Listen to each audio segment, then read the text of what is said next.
Okay, we'll take care of you. We'll take care of you. Okay, I have a very quick announcement to make before we move on to the next speaker and to our after party, which is coming very, very soon, I do promise. So I want to introduce you to a very special lady who has been with us from yesterday. This lady, her name is Magda. She flew in from Singapore yesterday to give one of the most amazing talks at the underground session. But as she arrived in Tel Aviv the first time in her life, somebody grabbed her laptop. So, Magda, I want to tell you that, first of all, Omer has given you his iPad, and you can keep that iPad. Second of all, I've spoken to some of our sponsors for the underground session, and we're going to see what we can do to help you get a new laptop back, and we're going to be in touch with you about that. Please give it up for Magda. She still gave her talk, and she gave an awesome talk. Magda's talk was in the underground session. The underground session is something that you had to be in to witness. It was not videotaped. So next year, I hope we'll see more of you winning our challenges and joining us in the underground session. And thank you very much, Magda, for being here with us. And you will join us in the after party. Thank you so much. Please give her a very good welcome. Now, in a minute, we'll have the next speaker, and after that next speaker, we have a very quick closing keynote. So we're 2 talks away from the after party. And thank you very much, Inbar. I just want to say one more time, also thank you to our team, everybody with the red shirts, our volunteers, our goons, our sponsors. Our sponsors, no? Okay. You know who our sponsors are? Yes, they are still here. These are some of our sponsors. These are all of our sponsors. And to Tel Aviv University for hosting us so generously and for free here in this room. Okay, that's, okay, no problem. While we wait for, yes? Guy? Yeah, we need that ball. This ball is part of the next session for some reason. Yay! I see. Okay, woo! All right. At the after party, by the way, you will be able to meet our speakers, and we will have pizzas and beers. And we hope also that you guys already save your calendar for 2018 BSides.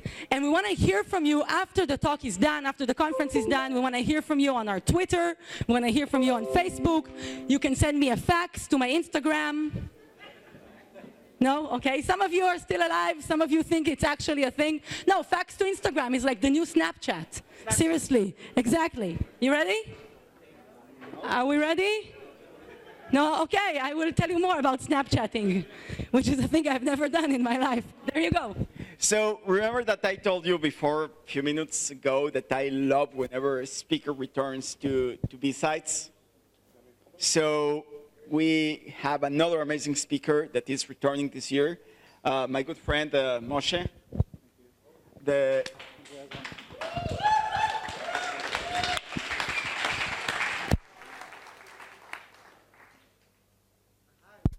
By the way, I'm going to have a few words. If somebody's going to DEF CON and keeps Shabbat, just talk with him afterwards. He organizes a pretty awesome conferences that are not fireside talks. Yeah. So go for it. Okay, great. Thank you. Thank you, Ezra. Thank you, Omer. Okay, every time I make a mistake with the whiskey, and I'm a bit dizzy, so if I blab bullshit, that is a good excuse for what comes next. Okay, so we're going to talk about MQTT.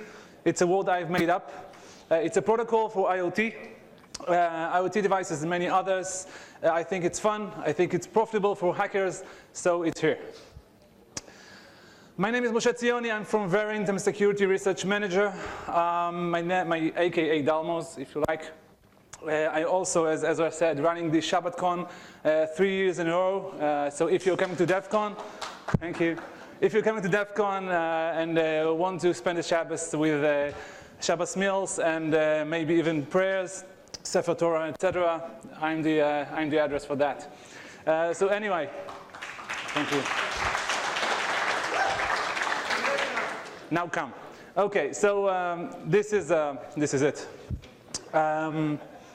Now about MQTT, I have a little time and a demo. I have here. Can you see the LED light, like the green one? No, you can't see it. You can. maybe I have a chair or something.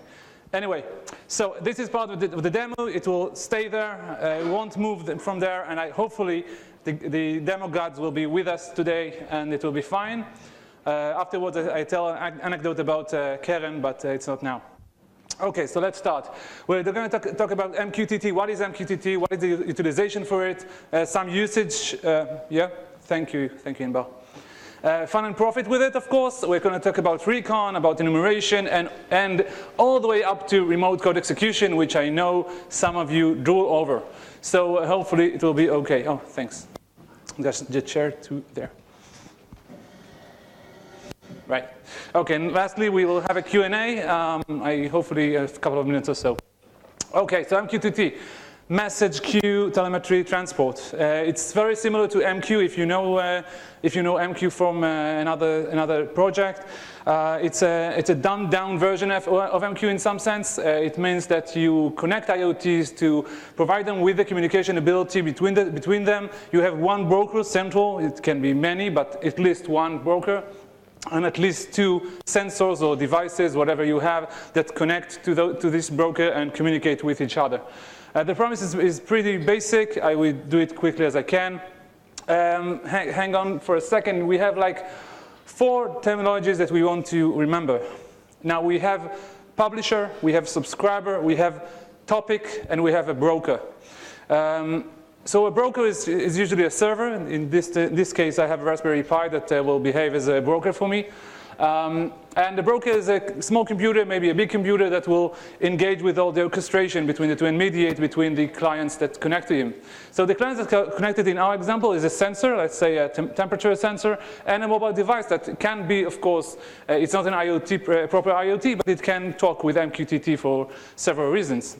So in this example, we'll have a subscription. Subscription is like, I want to listen to this channel. Channels are topics.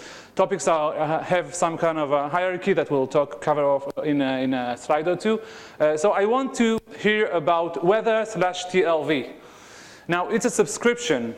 I want to subscribe to this channel or topic. So the next part is that after it's subscribed, the broker will remember, index the sensor itself. It has a ID with him, and then from now on he will get any kind of information, if it's allowed to, from this topic. Now for publishing under this topic, surprise, surprise, it's called publishing. Some other sensor, or maybe the same sensor, sends a publishing message over the channel of weather TLV with the value or payload 29C. A payload is actually any kind of binary blob that you can think of, and 29C, in this example, of course, 29 Celsius for Tel Aviv is pretty okay.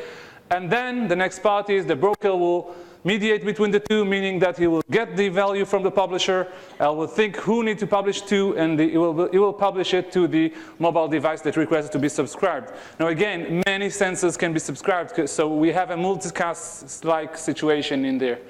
That's it. That's the whole thing is a breakdown like that. Now, one small asterisk about it, I didn't include connect, disconnect, acknowledgement of those and others, and keep alive and QoS. I know maybe some of you that know MQTT will miss those, but it's not important for the talk, and maybe it will be somewhat cumbersome for a slide. So remember that we have other things that are not covered in this slide, but it's as simple as it read. Maybe QoS need a bit more explanation, but you all can do it, of course.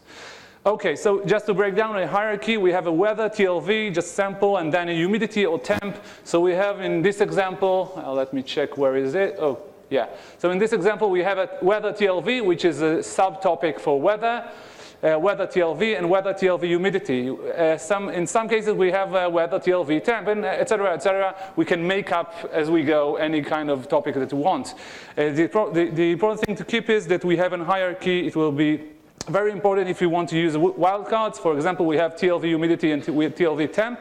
If you want to subscribe to weather TLV, whatever you got, we will have a hashtag. It will get any kind of hierarchy level that you want, but you have a plus. Hopefully you can see it down there. The plus means give me exactly one subtopic of this kind. So it will be, in this example, weather plus temp will get you either weather TLV temp and weather GER temp. Okay. hopefully that was pretty quick and pretty understandable. What is used for? What is the motivation for us in other examples? There's smart home automation. That's the first part of it. Smart automation means that when we want to automate our house, our maybe gardening options or house or villas, whatever you like, or yacht. So you have a smart home automation, whatever you like it to be. And messaging, of course, is something that became huge in the last couple of years. And one of those, maybe the most important player until now, until AWS and Microsoft, was Facebook, which actually use MQTT in Messenger.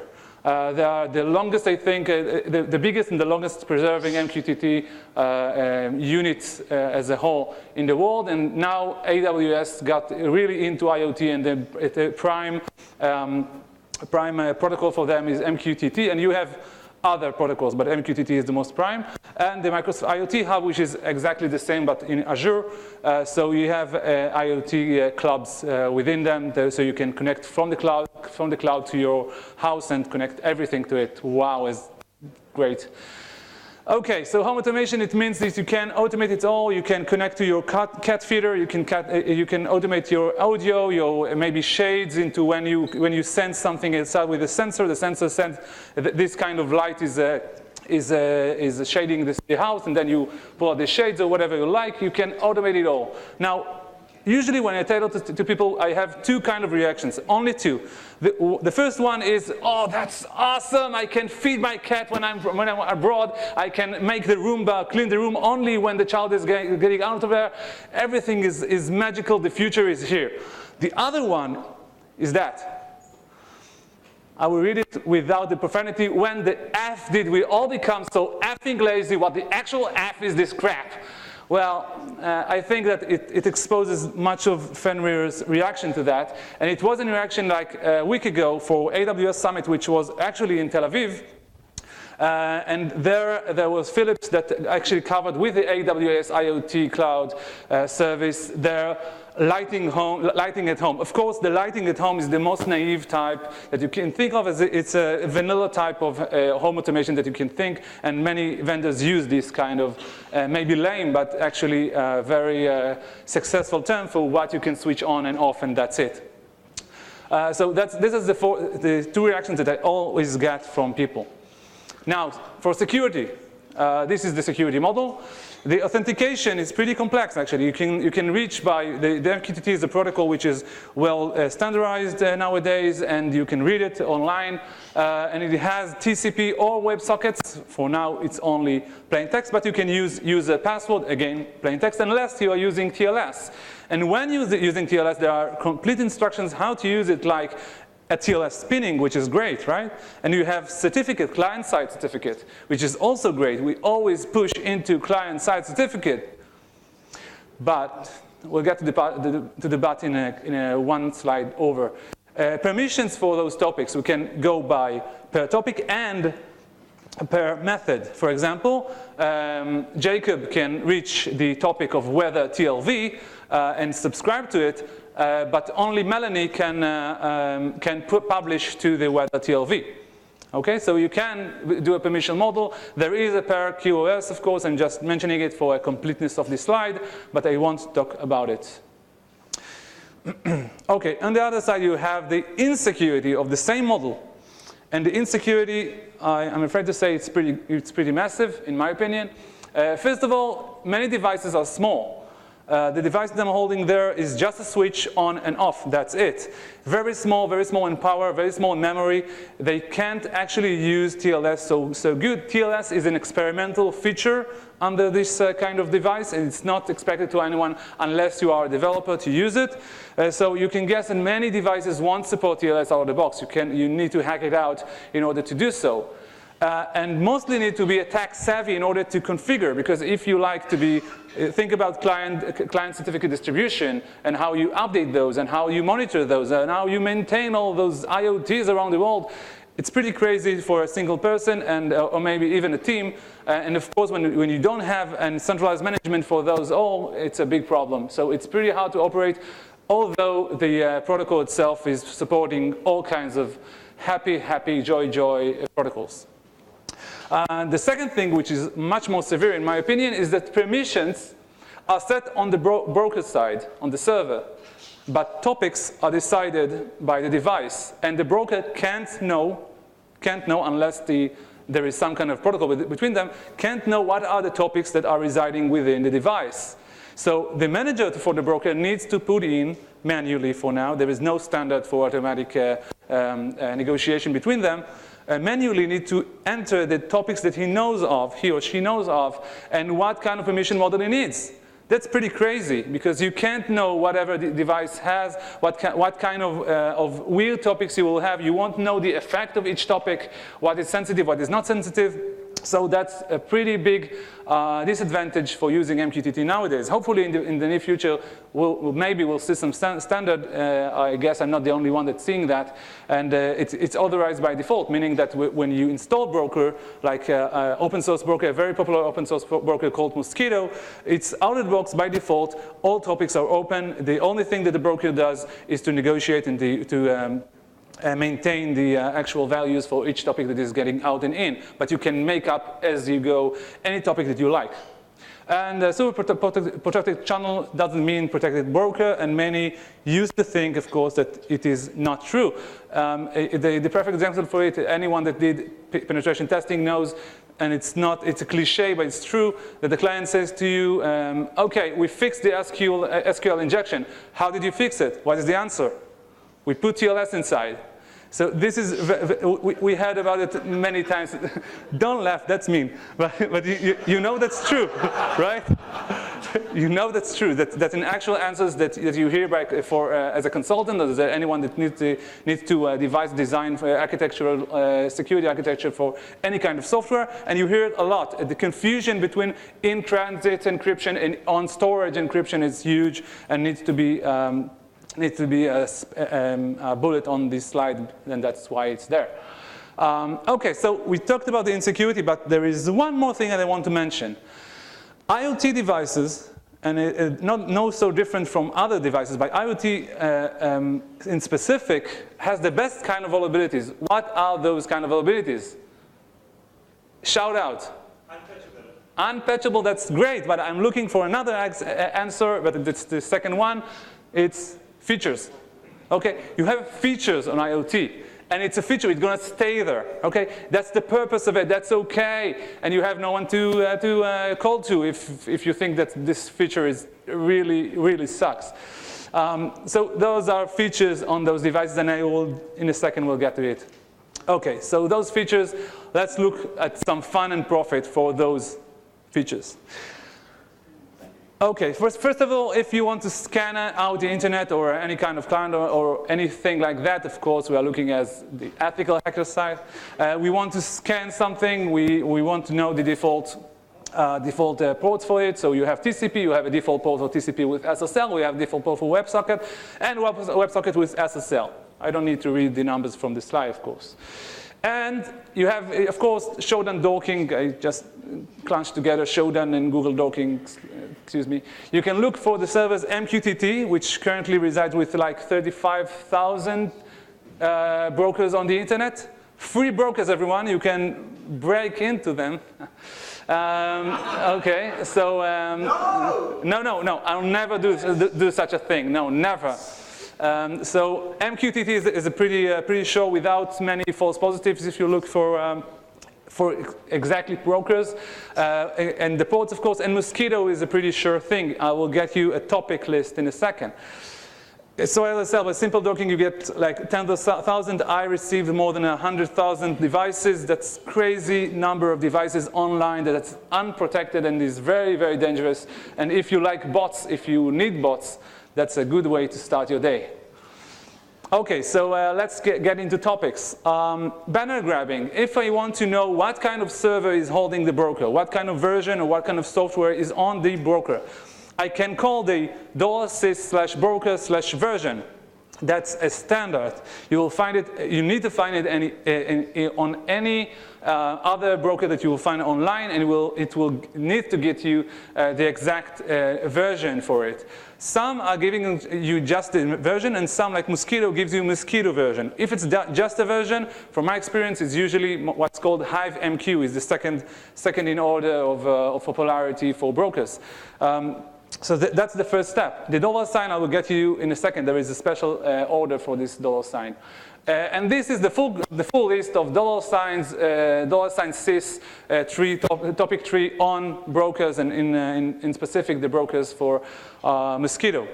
Nothing of importance, but maybe you want to check if something is working or not, and maybe if you want to check how many connected devices it has. This is a great advantage if you want to know how attractive this broker is for you.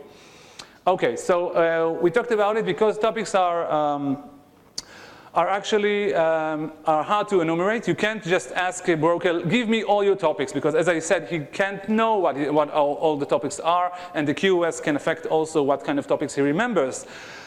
So you can use the just hash. Use just hash when you subscribe to something. It will subscribe you to all the channels that it will receive in the future, and maybe some of the past. So from now on, you need to keep on the hash. You need to keep on the connection and see what exactly is happening. And when all things go all right, you can receive after some period of time maybe most of the topics that are most talkative on the broker. As I said, the $sign is special because it's the equivalent of the dot for the ls command. It's a feature, as the dot in ls command is a feature, which was a vulnerability at the time. So this kind of feature is also implemented by standard. If you are using $something in the topic tree, you will get it unknown from this kind of wildcards. Pretty good approach. AWS are using that as as the AWS, so you can traverse enumerate all the topics. Okay, those are topics that you can actually investigate and understand what is standing behind that. We will talk a bit further about Sonoff and about own tracks. And I'll get just into it. But before that, if you just enumerate topics, you still can get some gems. In this example, you get the username and password for someone on the internet. I will never use it against its SSH, and I won't know if it's root compatible to the system itself. No way. Never. So this is the list. The list is, of course, from errors in implementation when you try to run some, I guess, from my analysis, you try to run some online courses and try to some scripts, and the scripts got rambled for some reason, and he got all this bunch of hell together. So you can read his username and password for some reason in the topic itself, by topic without the value. The second thing is that. What is that? Someone can read that? Yeah, Ezra said it right. This is an SQL injection attempt. Why it's on topics, I can't know for sure. My analysis, I can guess that it's connected to some kind of a web service, and the web service is translating it into topics. So someone tried to search or something like that, a field, or brute force a field for SQL injection, like SQL map, and that's the result. The list is huge on those topics. It has like, I think, tens of thousands of topics because someone really tried to SQL inject MQTT. Good luck with that. Okay, own tracks. Own tracks, I will make it quick. Own tracks is a tracking software. You can install it on your Android or iOS. Again, it's not a proper IoT, it's a smartphone, but you also can do it, and parents are doing it for their children to see whatever they are on their significant other for some reason. Or on themselves, because we need to know a map on the plasma in the room, where the kids are going. I don't know. So anyway, own tracks is very good, but it's very good for us because we can spy on anyone that is connected to own tracks by definition. For this example, own tracks will be followed by the name of the person usually, and the name of the device. I need to point to it. And then this is the result. I broke down the JSON, but of course it's a one-liner of the JSON. You have the timestamp, and you have the accuracy of it, location of it, longitude, latitude, and battery usage. That's very useful to know if it's home or just, I don't know, at friends or at school. So that's great, and I used it. I used to just a small anecdote. I used it, and I tried to pinpoint someone. I get to Texas. That's cool, Texas. I know that, and I pinpointed a site, and then I got to Street View. That's what I got. I guess that no one can read what is on the door, but then I have a zoom in, which it's either a coincidence or the greatest troll of MQTT ever. Okay. But it moved after like hours, 3 hours or 4 hours after, and I recorded it like 24 or 26 hours. And then plotted it on a plot, and you can see whatever he got from the office and where he got to do some I don't know, Whole Foods or anything like that. And then returned home. Very fascinating. Anyone should do it. No, but maybe it's fascinating for you. So that's fine. That's a low-level stuff. Nothing very impressive. But now we have the son-of. As I said, son-of, and I like to call it son-of because you'll see in a second. The son-of is a switch, just a switch on-off, or a smart on-off, whatever you want to call it. It's actually a simple board. You can spot here some connection to serial, a relay, a mechanical relay, a capacitor, something very, a transformer, and a LED. This is the green LED that you should see. I will check again if you can see it. It's not that important, but it will be nice if you can see it. And it's just sit on any kind of line that you like, and you turn it into a smart something. You can put it on your lights, on your door, on your garage, on your shades, whatever you need, and it will do the job for on and off. So that's it. The backside is much more important and interesting because here you can see the ESP8266, and you can see the Wi-Fi, of course. 8266 is a very popular nowadays chip that is some kind of an architecture, 10 silica. And this is a very small chip, think on Arduino, but much more powerful in terms of megahertz. And it has 1 megabyte of storage and like about 120 kilobytes of RAM. And can do magnificent things if you just need something to do something very simple like IoTs. So it's pretty cool. You have a platform called MicroPython for it if you like Python and want to investigate it further. So that's it. A very, very simple board, and it needs to go up to 10 amps. But I tried it, and it didn't. Don't try it. Okay, now. I have another slide, and then I will get to the prayers. So it can come up with magnificent topics like those. You can ask it, what is your Wi-Fi SSID, which is kind of okay. You can ask it, what is the password for the Wi-Fi? Thank you. What is the user password of MQTT? Thank you. Over-the-air URL is something very important. I want to have a minute with it. Over-the-air is, of course, the mechanism for upgrading the firmware without connecting to cable. Just over the air. Cars has it. It's a cool name, buzzword, whatever you need. And over the air URL is the URL that you can ask it. What is the URL that you are configured it with to receive updates for your firmware? That's cool. You have updates for son-of. That's great. And you can configure it by hard coding into the firmware, or maybe to configure the switch after it's loaded into your machine. What? TLS. I tried TLS with son-of. It broke.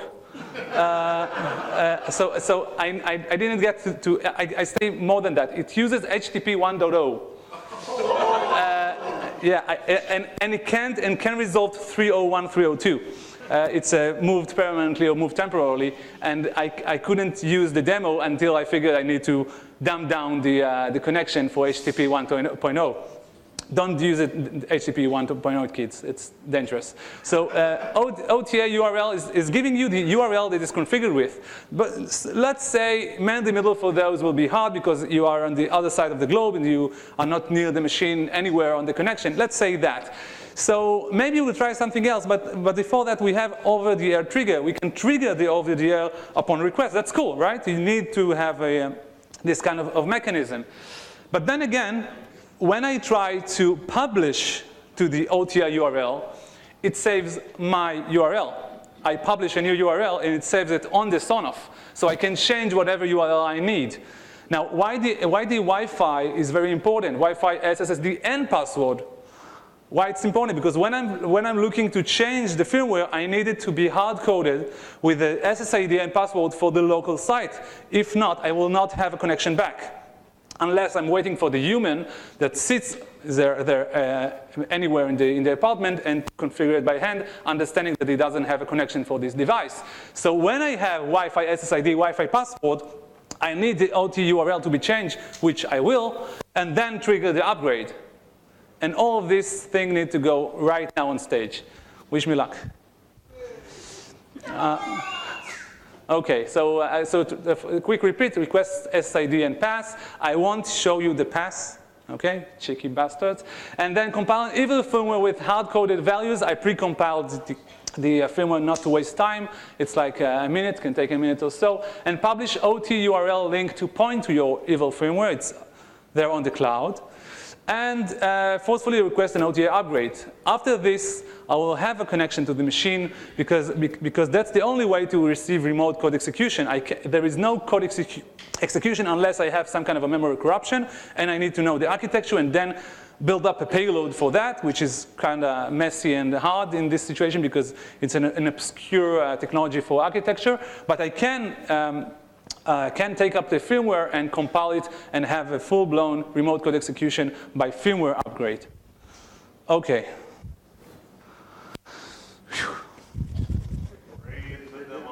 Yeah, please. Amen. Amen. Okay. Now, I will introduce some tools for you to enjoy and for me to use.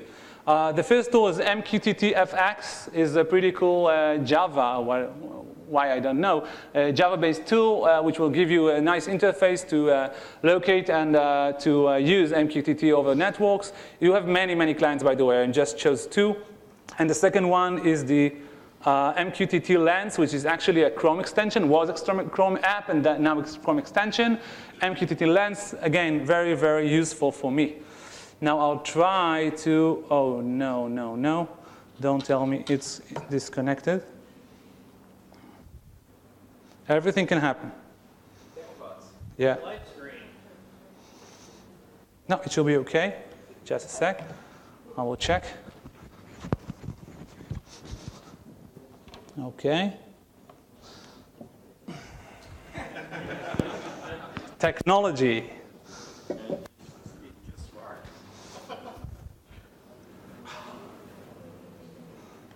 Oh, of course. I'm connected to TAU for some reason. Blech. Why? It's okay. I have a VPN. I know what you're thinking. Okay, now I'm connected. Okay. I have 1 minute 20. No, I don't want it. Someone can close down free TAU, please. Okay. So now I have. No, it's always disconnected for some reason. Hopefully, it's a problem with my computer. It's not a problem with anything else.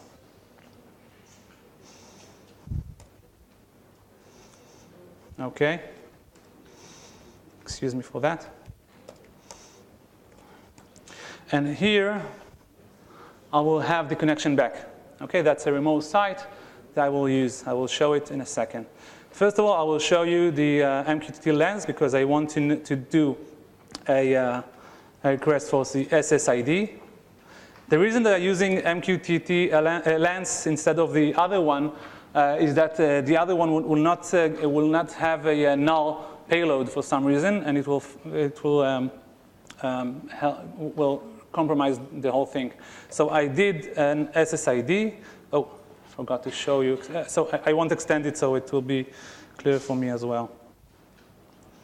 Excuse me. I'm out of time, but if Amit will excuse me, I will take one minute. Okay, I'm connected. And then I will do the SSID. Oh, I'm forgetting that we're on the same thing. Okay, I'm publishing it. I will get a result under results. Oh. Subscribe. Again, I will do publish SSID. I will get the result. The result is MQTT demo. Yeah, I won't show you the password, but maybe afterwards, so no one will do anything bad. I'm ready with the upgrade, but I want to first of all use the evil firmware. So I have here evil firmware. Of course, I will publish any kind of tool that I've managed to come up with during this research, and of course the firmware itself. Okay, so I'm updating the OTA URL, publishing it. I will see the result again on the result page. If you can see evil firmware, oh. I have a return. Again, okay. So I have a result. That's a good result. Evil firmware is on, and now I need to upgrade. Before the upgrade, I will get ready with the connection. Of course. Now I should publish it. See the result. Okay, looks good. Offline looks good.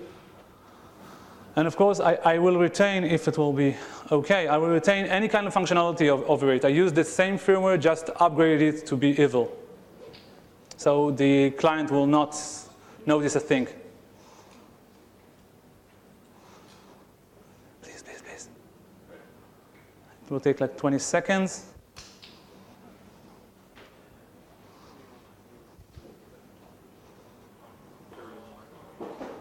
Okay. Online, results successful.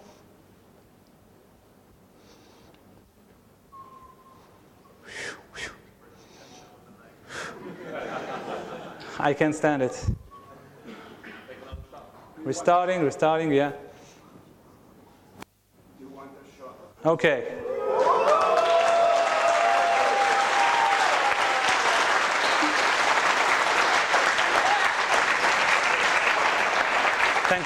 Thank you very much. Wow. No time for questions, right? So afterwards, please. Yeah. Thank you. Questions over beer.